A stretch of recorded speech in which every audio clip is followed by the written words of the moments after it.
At nagsimula na nga po rito ang round na sa last chapter ay binago na nga rito ng ating champion ang kanyang buhok na parang siyang super saiyan at mabilis siyang sumugod kay Mashiba.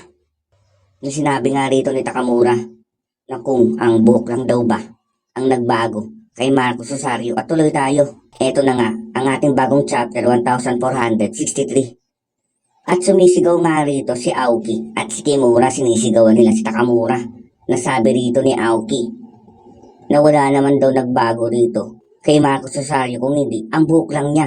Ganun rin ang sinasabi ni Kimura na wala naman daw pagbabago sa kanyang pakikipaglaban. At habang pasugod na nga rito ang champion kay Mashiba at tinayuan lang siya rito ni Mashiba, hinihintay siya. Sasabayan siya rito ni Mashiba.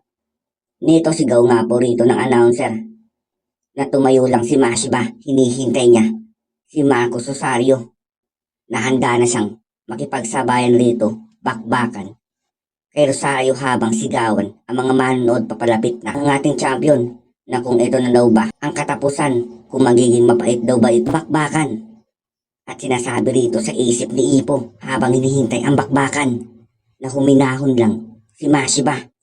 Hintay niya rito ang pag-atake sa kanya ng champion na wag daw basta-basta rito umatake si Mashiba. At habang hinihintay nga rito ni Mashiba, tinatanong niya kung saan magmumula, sa kanan ba o sa kaliwa. At eto, hindi nga bumitaw ng flicker si Mashiba. Talagang hinintay niya si Rosario. Isa na nga rito super saiyan si Rosario. Galit na galit kay Mashiba na nauuna pa ang ulo niya. Sigaw nga rin dito nila Kimura na ganoong paraan ang pagsugod ngayon ng champion. Sigaw rin si Tagaki na mag-ingat si Mashiba. At hinarang nga rito ni Mashiba ang kamao niya sa may mukha niya para ito iharang sa ulo nga rito ng champion na si Rosario. Dahil nauuna nga rito ang ulo niya, hindi kamao. Ibang klaseng pamamaraan nga rito ang pagsugod ng champion na parang isang toro. At tuloy tayo. Sumisigaw nga rito si Coach Toho na matapos nga daw po niyang pigilan rito si Rosario sa pagsugod ay dumistansya na siya. At gumalaw na nga rin si Mashiba. Umalis na siya sa pagkakadikit niya kay Rosario. Pagkakbang nga rito ni Mashiba ay sabay rin ang pagkakbang ni Rosario. At matapos dun paghakbang nga po rito ni Rosario ay natapakan ni Mashiba ang paa niya na mawawalan nga po rito ng balanse si Mashiba. Nakita nga ito ni Mashiba ang pag-apak niya sa paa ni Rosario.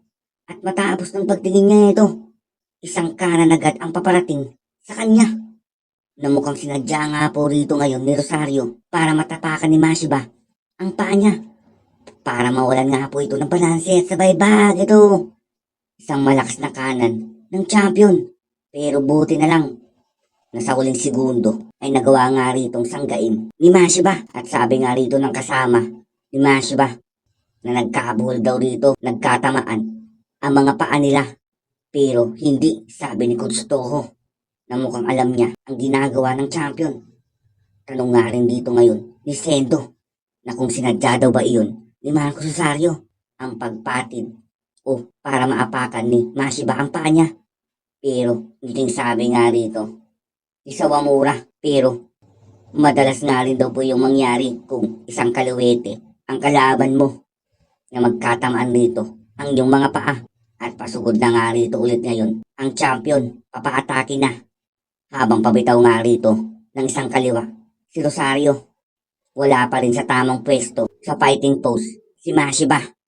At nauuna naman nga po rito ang kanyang ulo.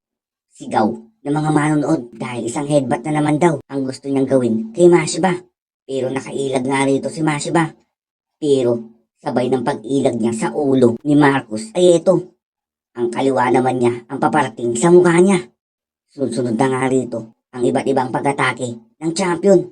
Pero sa huli, naiwasan ulit ni Mashiba ang pag-atake ng champion. At sabi nga rito ni Mashiba na ang pagsugod na ginagawa ngayon ni Rosario, ang ulo niya at ang mga kamao niya ay sabay nga po ritong papaatake sa kanya. Sinasabay nga daw po niya iyon, kaya nahihirapan ngayon si Mashiba sa ginagawa niya. At pagkailag niya, nagulat nga ulit si Mashiba dahil ito na naman daw si Rosario.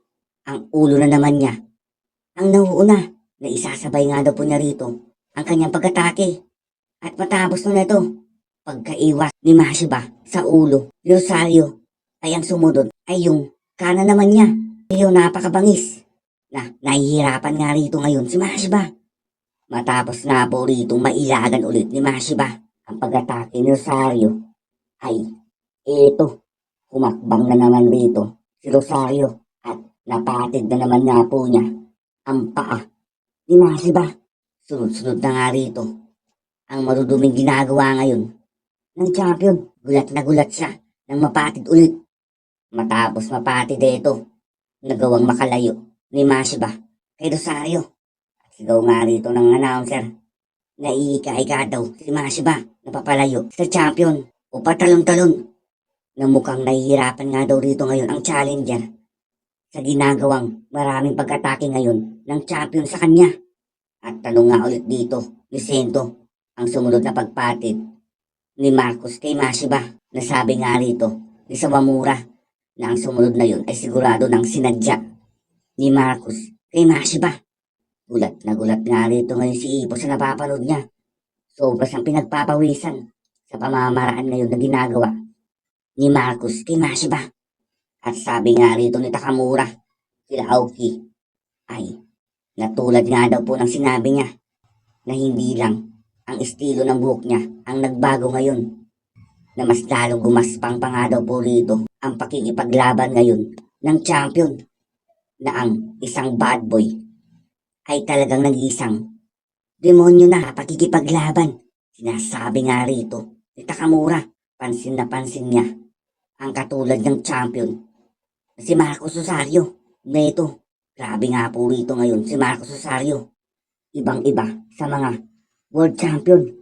At matapos nun, sumugod na ulit dito si Rosario. Pagsugod ng ulo niya ay papunta na ang kanan. At pagkayuko nga rito ni Mashiba, pagkailag niya sa kanan, ay sumisigaw na nga po rito si Coach Toho na ilang beses na nga daw po rito nag-headbutt si Marcos Rosario.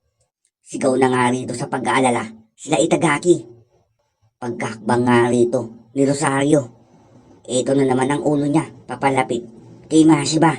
Kasunod nun, malamang ang kamao niya. Pero ito mga ka-knockout, tapos na po ang chapter. At dito po natapos ang ating chapter 1463. Marami pong salamat sa pakikinig.